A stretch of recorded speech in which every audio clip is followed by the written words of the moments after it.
Esta clase es comenzar un poco con una patología que afecta a la vesícula. Si bien es cierto, en las próximas dos clases más vamos a hablar de otras patologías, pero vamos a comenzar con esta que es la litiasis vesicular. No olviden que litiasis vesicular es lo mismo que colelitiasis, ¿verdad? Pero no es lo mismo que coledocolitiasis. Coledocolitiasis, como su nombre dice, son cálculos en el conducto coledo. En cambio, la litiasis vesicular es también conocida como colelitiasis, ¿no? En realidad, la colelitiasis va a dar origen, digamos, a muchas otras patologías que son complicaciones de la litiasis vesicular. Y es por ello que es necesario recordar un poquitito acerca de anatomía para que ustedes puedan entender no solamente la patología, sino también entender qué se hace cuando se opera esto. Esto es la anatomía básica en realidad. Recuerden que el hígado tiene entre muchas funciones, tal vez una de sus funciones más importantes sea producir bilis, ¿no es cierto? ¿Para qué sirve la bilis? Para la digestión de qué? De grasas, básicamente, ¿verdad? Y eso es importante porque la gente a veces relaciona mucho la bilis con el estado de ánimo, ¿no? Piensan que la bilis solamente la tiene la gente que reniega y que tiene mal humor, etcétera, ¿no? Lo cual es uno de los principales mitos que hay que vencer en realidad, porque es una creencia muy común, ¿no? Bueno, el detalle es que la bilis se produce en el hígado y después del hígado se va a juntar en los, ya saben que el hígado tiene dos grandes lóbulos, ¿no? Lóbulo derecho, lóbulo izquierdo, y ahí hay segmentos. Tienen que saber, en anatomía tienen que recordar los segmentos de se escribe coinaut, ¿no? Coinot, ¿no? Tienen que recordar eso porque es la forma de entender cómo es tanto la irrigación del hígado como también la forma en la que la bilis va a ir drenando en vías biliares intrahepáticas, y estas vías biliares intrahepáticas van a dar origen en el lado derecho al hepático derecho, que es este, y en el lado izquierdo, que es en el lóbulo izquierdo, el conducto hepático izquierdo. Cuando el derecho y el izquierdo se juntan,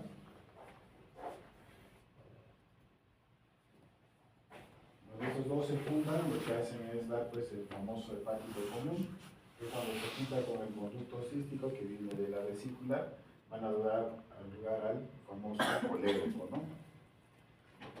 Entonces, comprender esta parte de la anatomía nos va a ayudar a entender por qué duelen los cálculos, ¿no? Ustedes saben que una vez que la vesícula tiene cuatro funciones en realidad, pero la función más importante es almacenar bilis. La bilis que se produce en el hígado baja todo el rato y después de eso pasa automáticamente hacia la vesícula, donde se almacena, y después cuando uno digiere o come, ¿no? En especial grasas, lo que hace es enviar órdenes al cerebro, y el cerebro ordena que se produzca una hormona que se llama colecistoquinina, ¿no? Y la colecistoquinina, ¿qué hace? Hace que la vesícula, cuando acá en el intestino hay grasas en especial, la vesícula se va a contraer, ¿no? Va a hacer de manera de una bombita, va a botar bilis y la bilis va a pasar para que se pueda digerir. Entonces, ¿qué pasa cuando nosotros tenemos cálculos en la vesícula? Cuando tenemos cálculos acá, algunos cálculos se obstruyen acá en esta parte que se llama bacinete, o incluso a veces se pasan y se quedan obstruidos acá en el conducto cístico. ¿Y qué pasa? Entonces, la persona come, su cerebro reconoce que necesita bilis, envía colecistoquinina y la vesícula se contrae. Pero como hay un cálculo en el bacinete o en el conducto cístico, lo que pasa es de que se obstruye, no sale bilis y el cerebro sigue mandando la orden para que se produzca, para que se secrete bilis, y entonces la vesícula, como no puede, se contrae aún más fuerte y más fuerte y más fuerte, tratando de vencer ese stop que es el cálculo, ¿no? Y eso es lo que genera dolor, ¿no? Por eso es que da un dolor que es clásico en la litiasis vesicular, que es el dolor tipo cólico, ¿no? Ya saben cómo es un cólico. Mujeres me van a entender mejor. Como es un cólico, es algo como si sintieras que algo está torciendo, ¿no? Como cuando, no sé, lavas tu ropa y quieres exprimirla y ajustas para que salga el agua, esa sensación da en el cólico, ¿no? Cuando tienen su cólico menstrual, algo así, ¿no? Como si agarraran sus ovarios y hicieran así, ¿no? Entonces, ya entenderán que eso duele mucho en realidad, por eso es que una de las bases, digamos, del manejo de un paciente es calmar el dolor, ¿no? Dentro de lo más importante es calmar el dolor. Y ese detalle de calmar el dolor nos va a dar algunos criterios clínicos, incluso para diferenciar entre un simple cólico vesicular y una colecistitis aguda. Entonces, una de las cosas que deben acordarse siempre es de que el cólico vesicular, ese dolor que es tipo cólico, etc., responde bien a los analgésicos. O sea, tú agarras, le pones un antiespasmódico para que la vesícula deje de contraerse, a eso le asocias un analgésico, puede ser por ejemplo metamizol. De hecho hay preparados ya farmacéuticos, ya marcas que vienen así mezcladas, ¿no? Metamizol con iosina, o ketoprofeno con iosina, o clonicilato de glicina con pargerelina, es una cosa así, asociando antiinflamatorios, analgésicos con antiespasmódicos. Porque lo que queremos es de que la vesícula se desinflame obviamente, pero también deje de contraerse, por eso le das un antiespasmódico. Entonces, por ejemplo, la diferencia clínica entre cólico y colecistitis es que los pacientes que solamente tienen un cólico responden bien al tratamiento analgésico antiespasmódico. O sea, tú le pones, no sé, lo que hay en el mercado, ¿no? Plidan, espasmoantalgina, buscapina, todos esos. Le pones el medicamento, pasa un rato, unos 15, 20 minutos, media horita, y el paciente está tranquilo, ya no quiere operarse y dice, no, ya estoy bien. Y de hecho, ese paciente es candidato a cirugía programada, ya no a una cirugía de urgencia. En cambio, el paciente que tiene colecistitis, o sea, ese paciente cuyo cálculo se enclavó a casito, ya no sale con nada, tú le pones analgésico, le puedes volver a poner incluso y el dolor va a persistir y persistir. Le baja un poquitito, un ratito, pero después pasan las horas y el dolor sigue siendo más y más intenso. Entonces esa es una diferencia clínica entre cólico y colecistitis aguda, por ejemplo, ¿no? Entonces, recordando eso, van a tener que vencer, primero ya saben el mito de que la bilis solamente le da a los renegones, ¿no? Eso ya está descartado, obviamente. Ustedes le van a explicar al paciente que no es así, ¿no? Que es un líquido normal, que sirve para la digestión, en especial la digestión de grasas, ¿verdad? El segundo mito que van a tener ustedes cuando tengan pacientes con litiasis vesicular es de que te van a decir, pero yo solamente tengo 2 calculitos, a mi vecina le sacaron 50 cálculos, así le han entregado en bolsitas sus cálculos, ¿no? Entonces no me voy a operar porque voy a esperar a que sean muchos cálculos. Lo cual, ya hemos hablado con algunos de ustedes, en realidad no tiene sentido. ¿Por qué? ¿No? ¿Por qué era peor tener pocos cálculos a tener muchos cálculos? ¿Qué pasa con los cálculos? Si yo tengo poquitos cálculos, pónganse acá 2, 3 calculitos que están dando vueltas, están móviles, ¿no es cierto? Entonces, ¿qué pasa si están móviles? En cualquier rato se pueden venir acá y clavarse acá en el paciente o en el cístico, porque están móviles y son pequeñitos.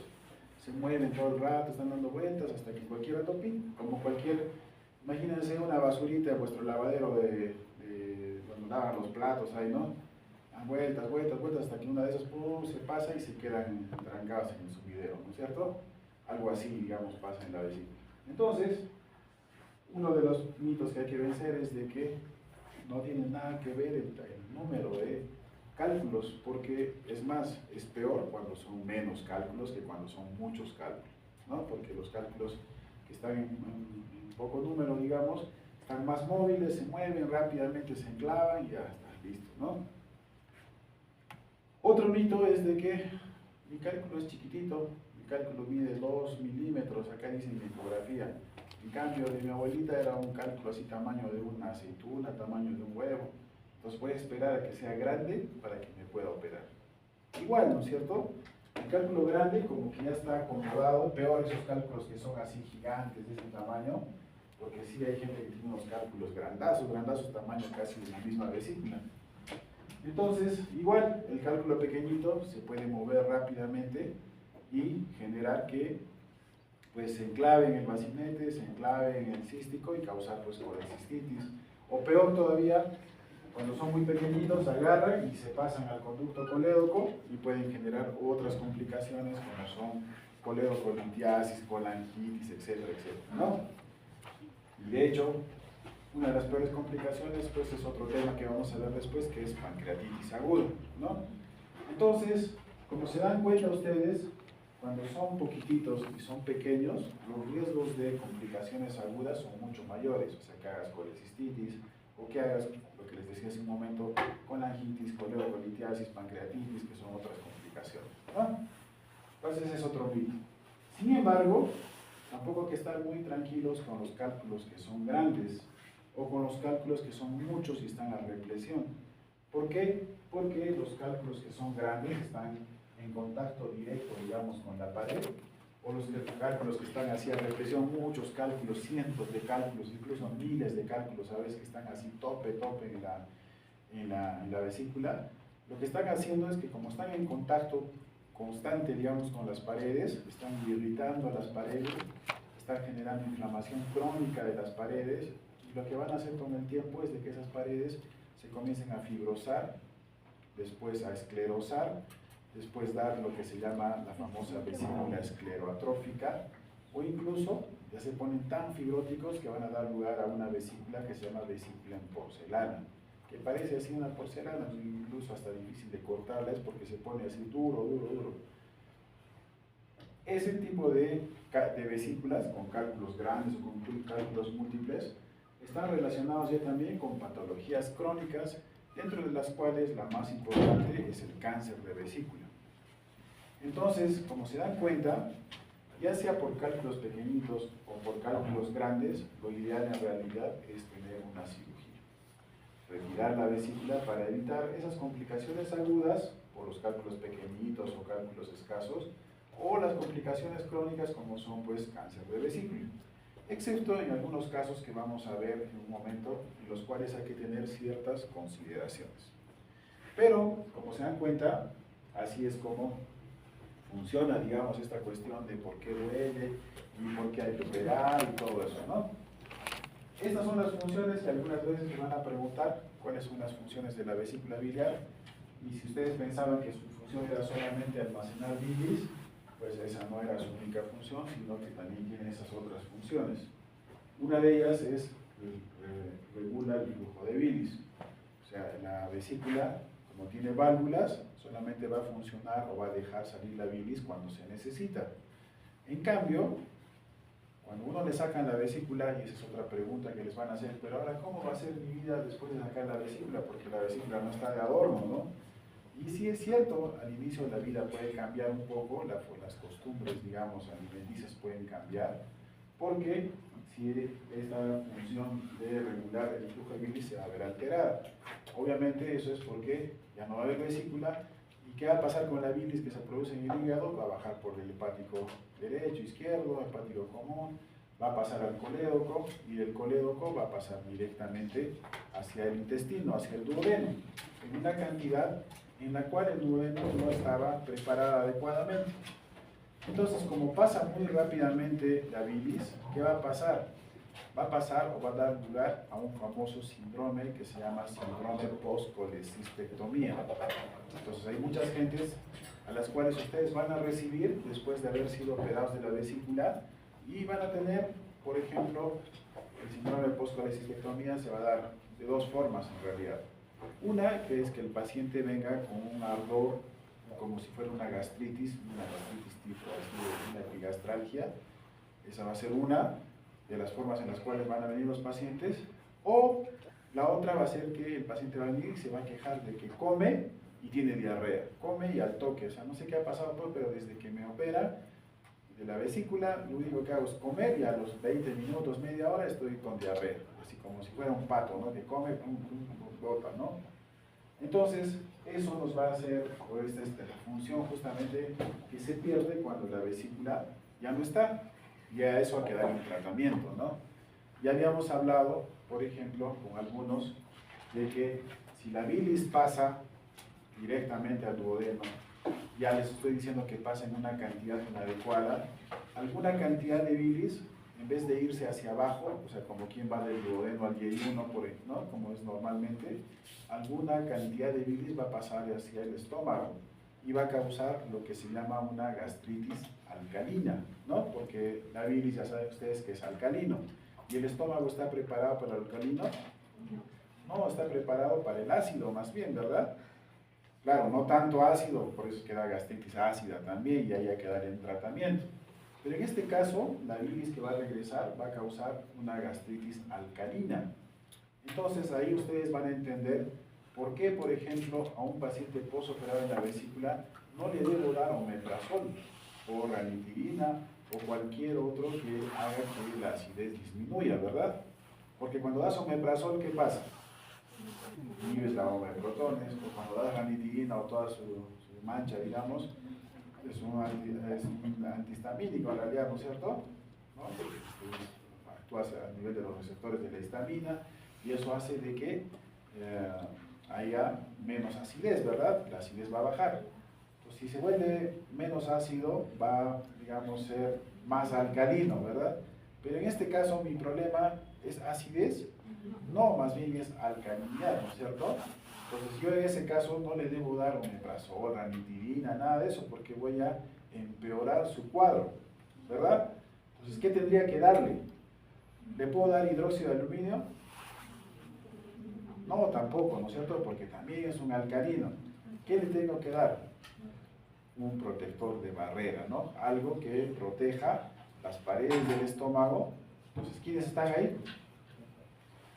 ¿Quiénes están? Magaldrato, sucralfato, ¿no es cierto? Y además, ¿qué le tengo que dar? Un prokinético, ¿no es cierto? Algo que haga que la bilis ya no esté regresando para arriba, sino más bien se pase para abajo, ¿no? Entonces tendré que añadirle, por ejemplo, metoclopramida, cisaprida, levosulfirida, etcétera, ¿no? Cualquier prokinético que ustedes prefieran, ¿verdad? Entonces, como se dan cuenta, pues pareciera que no sirviera mucho la vesícula, pero sí sirve, porque miren todo lo que puede generar en una paciente que ya fue operada, al cual se le retiró la vesícula. También, ¿qué hace? Absorbe agua de la bilis, secreta algunos tipos de prostaglandinas, secretinas, péptido intestinal vasoactivo, etcétera, ¿no? Entonces, como se dan cuenta, tiene otras funciones también en la vesícula. Otra cosa que es importante y que les van a preguntar, ¿y por qué tengo cálculos? Pues, ¿qué ha pasado para que yo tenga cálculos? Entonces, en ese caso, lo que tienen que ver ustedes es qué tipo de cálculos tenemos, ¿no? Por ejemplo, va a haber dos grupos de cálculos, unos son los cálculos de colesterol y otros son los cálculos pigmentarios. En nuestro medio, los que más tenemos en realidad son estos cálculos de colesterol, que a veces pueden venir, pues, colesterol puro, o a veces asociados a otro tipo de proteínas, ¿no? O a otro tipo de moléculas como son calcio, bilirubinas, proteínas, carbonatos, fosfatos, etcétera, etcétera. A eso, entonces, ¿qué es lo que está directamente relacionado a este tipo de cálculos? Pues es el tipo de dieta que tenemos, ¿no? Por ejemplo, en nuestro medio, ¿qué cosa es lo que más consumimos? Carne, ¿no? De frituras, de ese tipo de cosas, ¿no? Entonces, eso asociado a una cuestión genética en realidad, porque hay gente que tiene familiarmente, digamos, vamos a llamarle así como la bilis más pesada, ¿no? Más litogénica se llama, ¿no? Entonces, ¿qué pasa? La bilis que es más cargada en algunas moléculas que son estas, comienza como en la vesícula, almacena la bilis, ¿qué pasa? Hace como un remanso. Y ese remanso hace que esas partículas chiquititas de colesterol, de proteínas, de bilirubinas, comiencen a caerse, ¿no? Como diríamos el conchito, ¿no? Va a ser que, no sé, en la chicha o en cualquier mate, y luego se queda abajo como una arenilla, exactamente lo mismo, ¿no? Se queda en la vesícula y poco a poco esas moléculas se van agregando una con otra, se van pegando, hasta que forman calculitos, ¿no? Entonces tiene que ver una cuestión congénita, como también una cuestión de hábitos nutricionales, ¿no? En este caso. Ahí van a entender ustedes, y seguramente que si tienen algún familiar que se ha operado, van a entender de que, y eso nos pasa a nosotros los cirujanos, ¿no? A veces operamos a la mamá, después operamos al hijo, a la otra hija, a la hermana, a la tía, así, porque tiene una cuestión familiar, ¿ya? En cambio, hay otros cálculos que tienen que ver con otros tipos de enfermedades. Por ejemplo, ahí van a estar los cálculos que son los cálculos pigmentarios. Buenas tardes. Entonces, por ejemplo, hay cálculos que son ya más negritos, que están hechos de bilirrubinas, carbonatos, fosfatos, ¿no?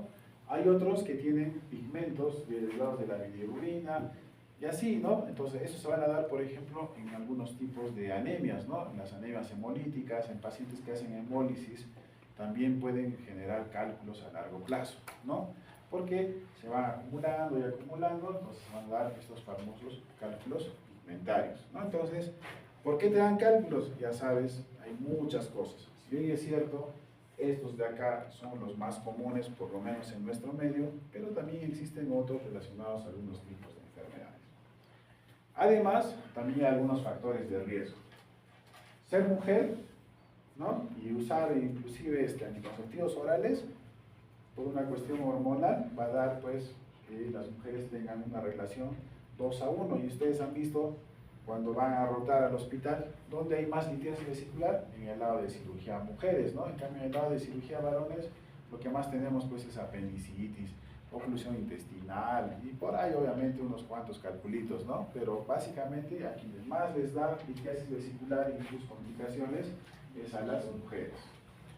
La prevalencia también aumenta con la edad. Si bien es cierto, lo más común es que se dé pues entre los 30, 40 años más o menos, ¿no? Pero no vayan a pensar que en los niños no hay. Hay niños de 3 años, 4 años incluso, que tienen cálculos, ¿no? O sea, en las edades extremas también pasa. Obviamente, con más razón, en la gente ancianita, ¿no? Los abuelitos, abuelitas también tienen cálculos. Está relacionado al embarazo. De hecho, una de las emergencias más comunes quirúrgicas que hay en las embarazadas o es apendicitis o es litiasis vesicular, ¿no? Entonces, es bien común. Está asociado al uso de anticonceptivos orales, asociado a obesidad, porque ya saben, se consume mucho colesterol, mucha fritura, gas, etc. Las dietas ricas en carnes, los factores hereditarios que hemos visto, y algunos tipos otros de enfermedades como anemia hemolítica, cirrosis, resecciones ciliares, vagotomías tronculares. Esto es importante, lo de vagotomía troncular. ¿Por qué? Porque ahora se está haciendo muy famosa la cirugía bariátrica. ¿Se acuerdan? ¿Y por qué?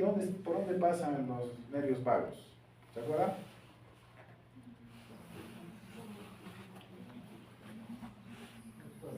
¿Por dónde pasan los nervios vagos? ¿Qué dicen? Bajan. ¿Y de ahí por dónde van? Hay un derecho y hay un izquierdo, ¿no es cierto? Y esos, más o menos, uno de ellos se va a ir por la curvatura menor del estómago y la otra se va a ir un poquito hacia la curvatura mayor. Y al final van a dar fibras y algunas de esas incluso son las que son encargadas de inervar a la vesícula misma. Entonces, ¿qué pasa cuando tú haces, por ejemplo, un bypass gástrico? ¿Se acuerdan? La cirugía, ¿o han escuchado alguna vez qué es un bypass? ¿Han escuchado o no? El bypass gástrico. ¿Cómo era para dibujar?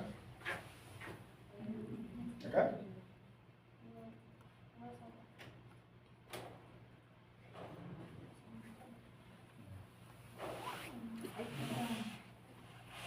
Ya. Entonces, acá está el estómago, ¿no es cierto? Y los vagos pasan por acá, ¿no? Uno de ellos pasa por acá y el otro se viene así, ¿no? Entonces, ¿qué pasa cuando haces un bypass gástrico? Agarras, acá está, y lo cortas acá, lo suturas, y el resto del estómago, digamos que continúa acá, ¿no? Y un intestino de acá abajo, lo subes acá, y las anastomosas ahí, ¿no? Para que el paciente y este intestino que está acá sigue, y luego las anastomosas acá, y este va a seguir, ¿no?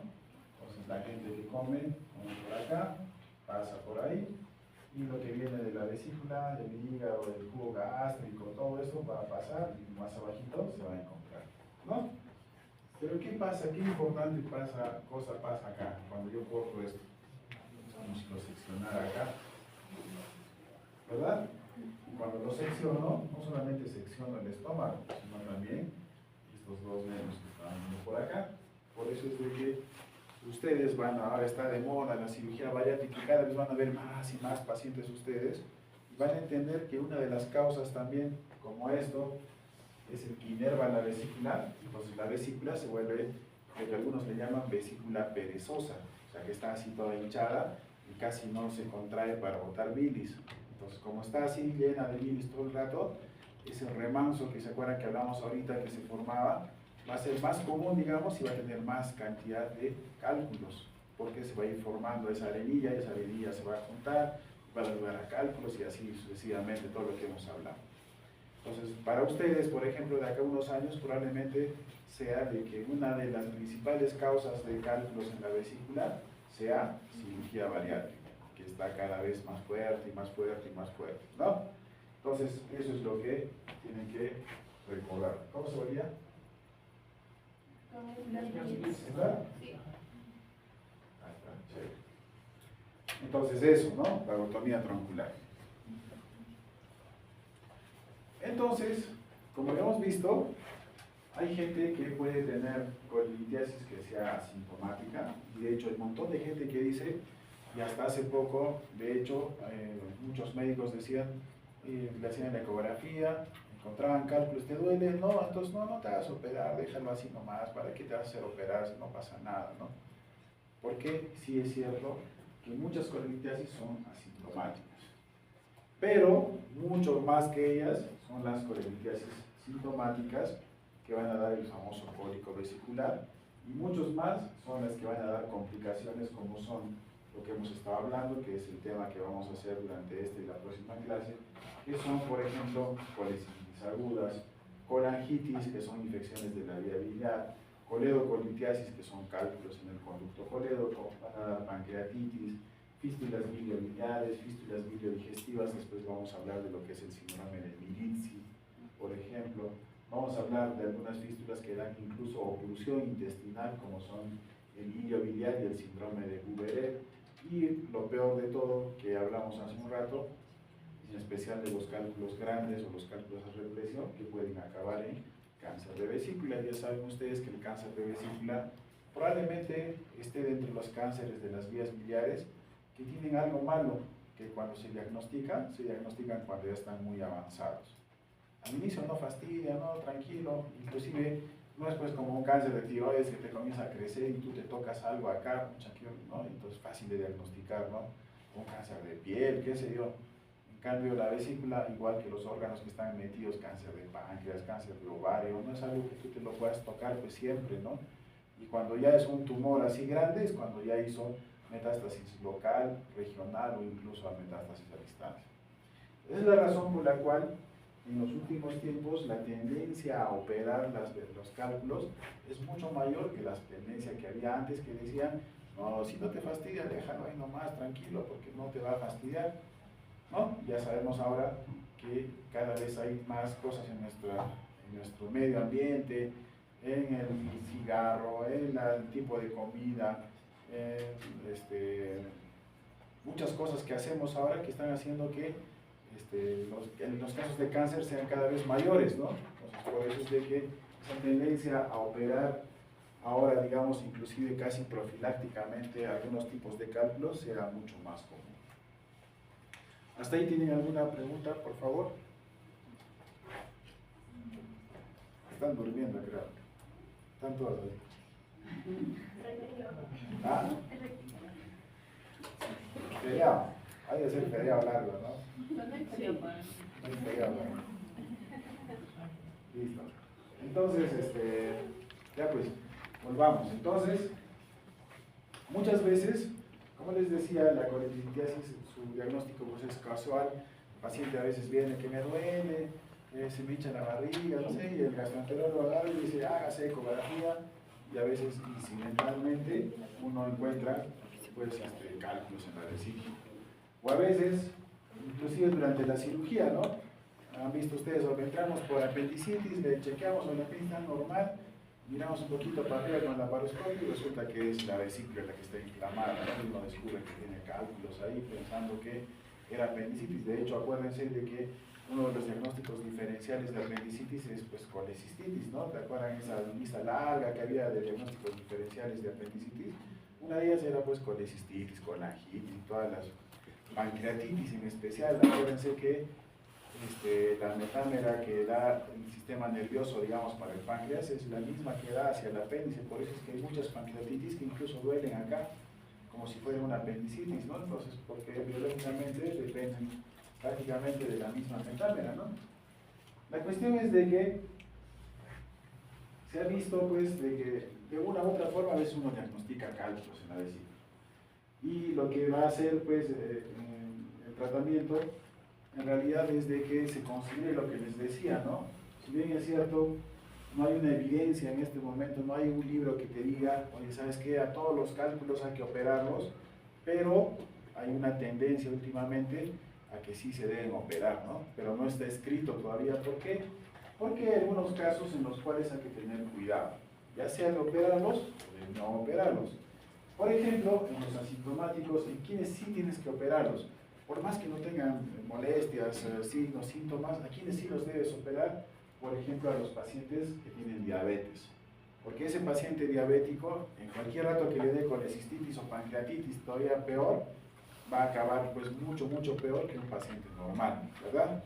O los pacientes que tienen riesgo elevado de cáncer, o sea, si tú tienes cálculos en la vesícula, en tu mamá tuvo cáncer hepático, cáncer de la vía biliar, o sea, no esperes llegar pues a tener un cáncer de vesícula, si ya tienes de por sí algunos oncogenes, una historia familiar que te va a dar para cáncer, ¿para qué corres el riesgo de hacer cáncer de vesícula, no? Mejor opérate, pues, ¿no?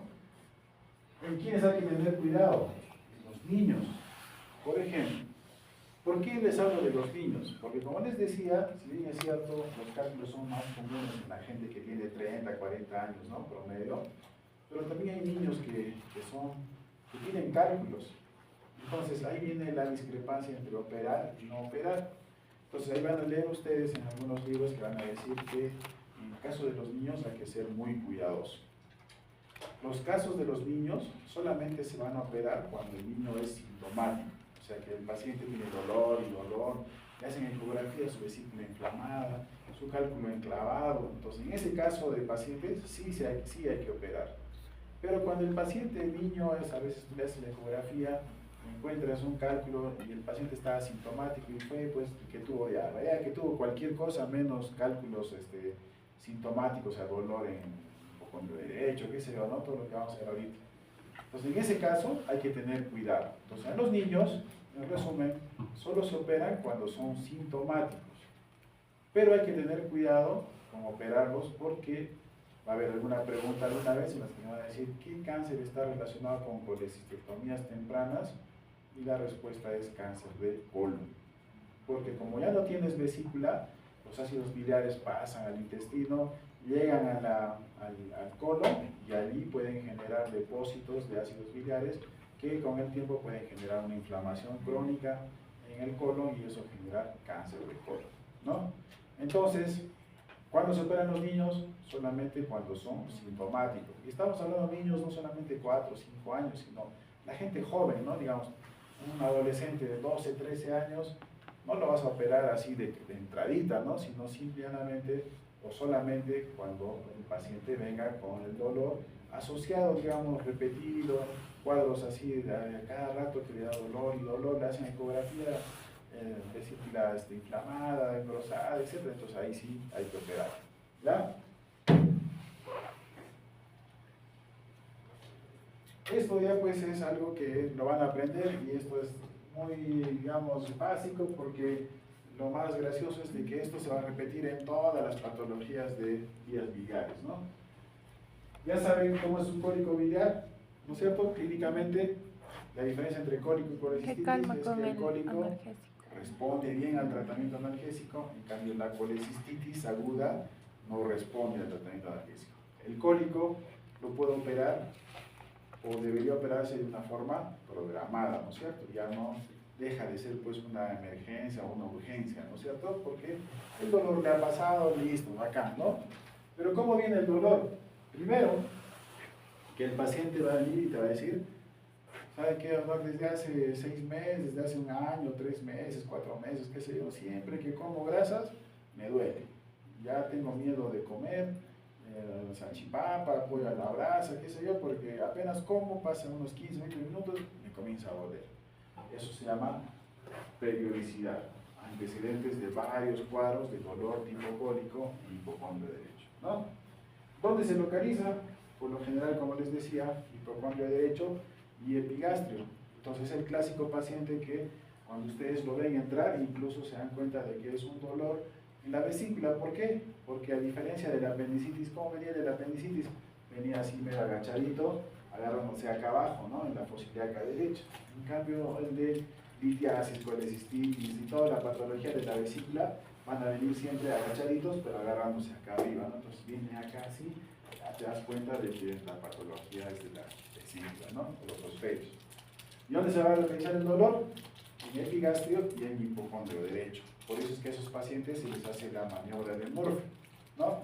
Que es justamente tratar de palpar la vesícula, porque el dolor está localizado en esa zona, ¿no? ¿Cuál es la gravedad? Pues en realidad, como les decía hace un rato, el dolor tipo cólico es un dolor muy, muy intenso, ¿no? Es uno de los peores dolores probablemente. Por eso es que parte de vuestro manejo es dar tratamiento analgésico, ¿no? En la medida que el paciente está sin dolor, se va a sentir mucho más tranquilo. Ya saben que se relaciona a ingestas de comida. Al inicio el paciente le duele solamente cuando come grasas, pero cuando se va haciendo más crónico y crónico y crónico, así tome agua, le va a doler, le va a doler. Entonces cada vez se va a relacionar más con ingesta de comida. ¿A dónde se irradia? Pues por lo general el dolor es, el paciente te va a contar clásicamente, me duele acá, pero me duele hasta la espalda, te dicen, ¿no? Es un dolor que se irradia hacia la espalda y a veces hacia el hipocondrio izquierdo, pero con generalidad lo más común es de que se irradien hacia la espalda. Obviamente esto está asociado a náuseas y vómitos, ¿no? Va a haber flatulencia, dolor de cabeza y la exploración física, en especial, aparte de todas las maniobras que tienes que hacerle, en este caso, pues es hacer el famoso signo de Murphy, ¿no? Ya saben, se le pide al paciente que tome aire, ¿no? Dice, pues inspirar profundamente, obviamente el paciente no te va a entender, pues señor, inspire, así, ¿no? Lo que dice, tome aire. Entonces toma aire y a medida que toma aire, luego le dices que suelte y a medida que vas soltando el aire, tú vas tratando de empujar la zona de la vesícula con la punta de los dedos, ¿no? Como estimulando a que eso, pues tratar de tocar, digamos, la vesícula, ¿no? Y si eso genera dolor, eso se llama signo de Murphy positivo, ¿no? Y en el caso de los radiólogos, también acuérdense que también hay un signo de Murphy que se llama signo de Murphy ecográfico, ¿no? Lo mismo que hacen ustedes con la mano, el radiólogo va a hacer con su transductor, igual le va a pedir que tome aire y como va a ver justo dónde está la vesícula, va a tratar de golpearle, digamos, con el mismo transductor y si eso le causa dolor, le va a poner ahí signo de Murphy ecográfico positivo, ¿no? Es lo mismo en realidad. ¿Cómo se diagnostican las litiasis vesiculares? Pues se van a diagnosticar. Antes se podía hacer radiografía, ¿no? Antes, en mi época, incluso se le hacía una famosa colecistografía, ¿no? Yo me acuerdo que de estudiante todavía al paciente le daban contraste y agarraban, lo ponían de echadito y luego le hacían poner a la izquierda, le hacían poner a la derecha, lo hacían parar, luego un poquito para abajo, así como que para que el contraste teóricamente se meta por la vía biliar y pinte la vesícula. Y de hecho a veces pasaba eso, uno podía ver la vesícula, lo cual era pues demasiado insensible e inespecífico, ¿no? Era pues muy difícil de diagnosticar. Y después pues apareció la famosa ecografía, claro que eso apareció antes de lo que yo estudio, obviamente, tampoco estoy tan viejo, ¿no? Pero ya había ecografía, pero no era pues como ahora que hay ecógrafos, pues vas al hospital y en cada consultorio creo que hay ecografía, ahora en cambio antes no era algo pues muy común, ¿no? Y de hecho la especialidad de radiología también no había muchos acá, ¿no? Mucho menos en el Cusco, que era pues un pueblito antes, ¿no? Ahora ya se ha vuelto una ciudad grande en la que hay pues un montón de radiólogos, ¿no? Entonces comenzó a aparecer la ecografía y tuvo pues muchas ventajas, ¿no? De hecho, el diagnóstico inicial, digamos, de litiasis en la vesícula se hace con ecografía.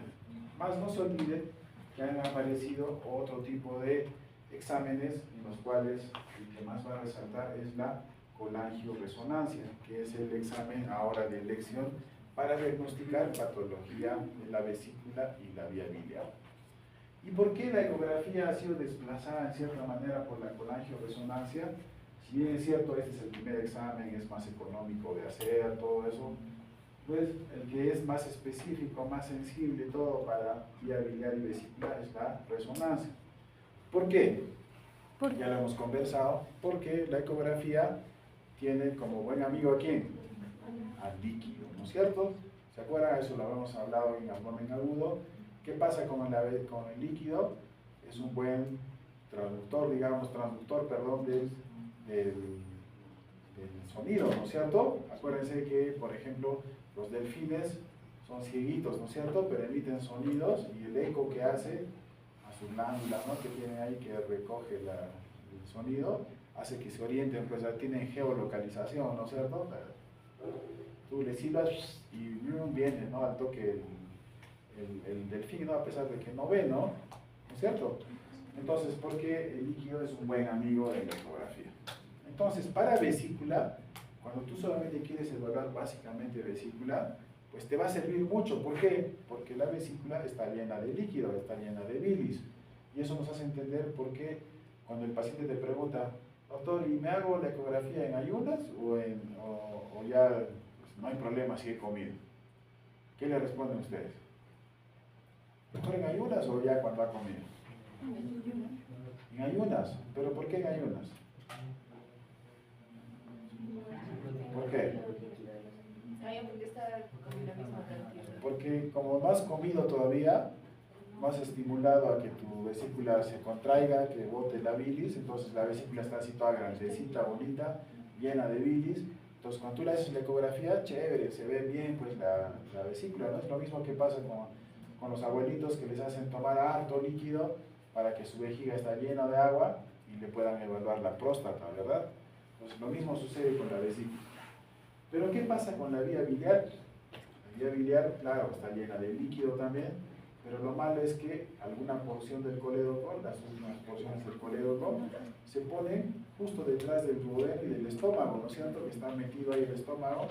De hecho, hay una porción retropancreática, o intrapancreática, perdón, y una porción retroduodenal del colédoco, que se van a poner ahí atrásito y que a veces, si tú tienes mala suerte, cuando le están haciendo la ecografía, puede ser de que el duodeno se haya llenado de aire y que no veas bien y te mande imágenes que no son reales, o tal vez tengas suerte, pues de verdad que justo ese rato el duodeno se aplanó, se quedó sin nada y que bacán, veas todo, ¿no? Entonces, pero es así medio que puede que sí, puede que no, ¿verdad?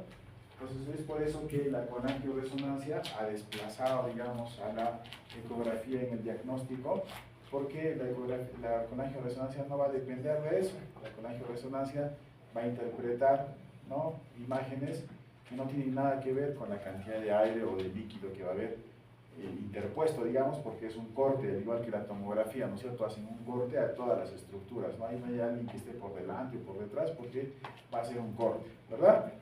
Entonces, ahora lo que se hace, pues, es, digamos, hay una tendencia a que la colangioresonancia sea el examen más usado para vesícula y también en especial para vía biliar, ¿no? Cuando quieres evaluar coleo, pues, vías biliares intrahepáticas, extrahepáticas, es mejor la colangioresonancia. ¿Qué es lo malo de la colangioresonancia? ¿Qué es lo malo? Costo, uno de ellos. Lo otro, pero, ¿qué es la desventaja, no? La ventaja es de que no es invasiva, no necesitas ponerle nada al paciente. ¿No duele? ¿Le han hecho a alguien de ustedes una resonancia? No duele.